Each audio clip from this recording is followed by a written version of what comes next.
Every parent brags on their daughters or their sons. You know, if your mom and dad don't brag on you, you know, you got problems. But man, my daughters are something. And they just surprise and enchant and impress me more and more every single day as they grow up. And so these days when we talk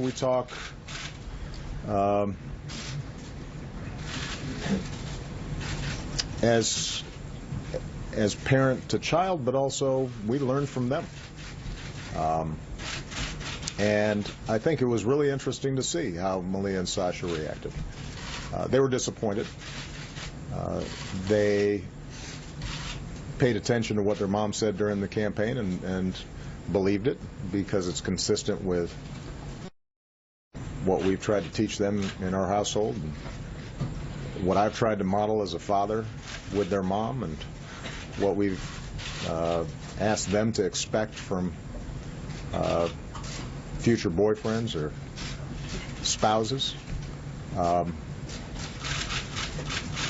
what we've also tried to teach them is resilience, and we've tried to teach them hope, and that the only thing that is the end of the world is the end of the world. And so you get knocked down, you get up, brush yourself off, and you get back to work. And that tended to be their attitude. I think neither of them intend to pursue a future of politics, and in that too I think their mother's influence shows. But both of them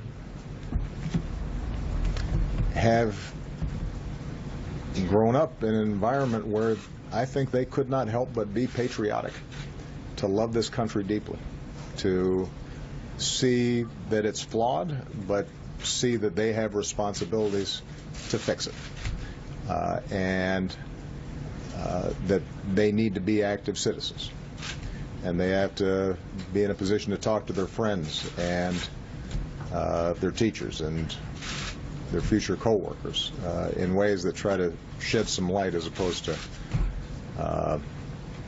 just generate a lot of sound and fury. And I expect that's what they're going to do. They do not, they don't mope. And what I really am proud of them,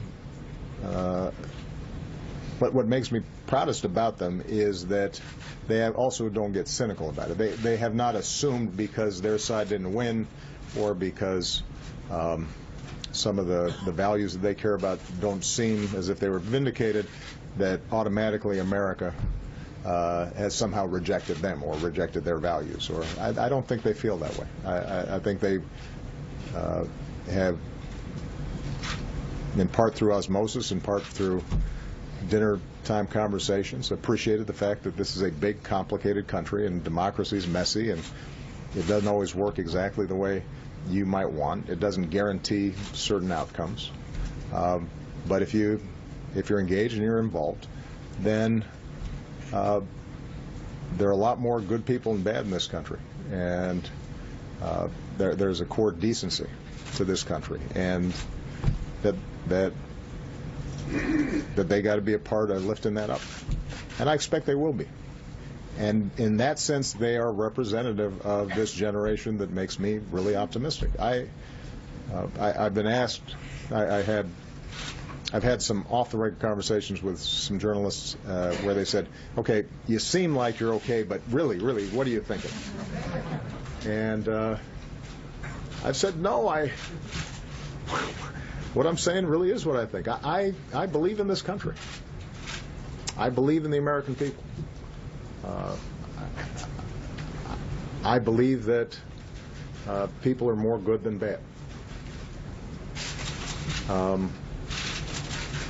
I believe tragic things happen. I think there's evil in the world. But I think that at the end of the day, if we work hard and if we're true to those things in us that feel true and feel right, that the world gets a little better each time.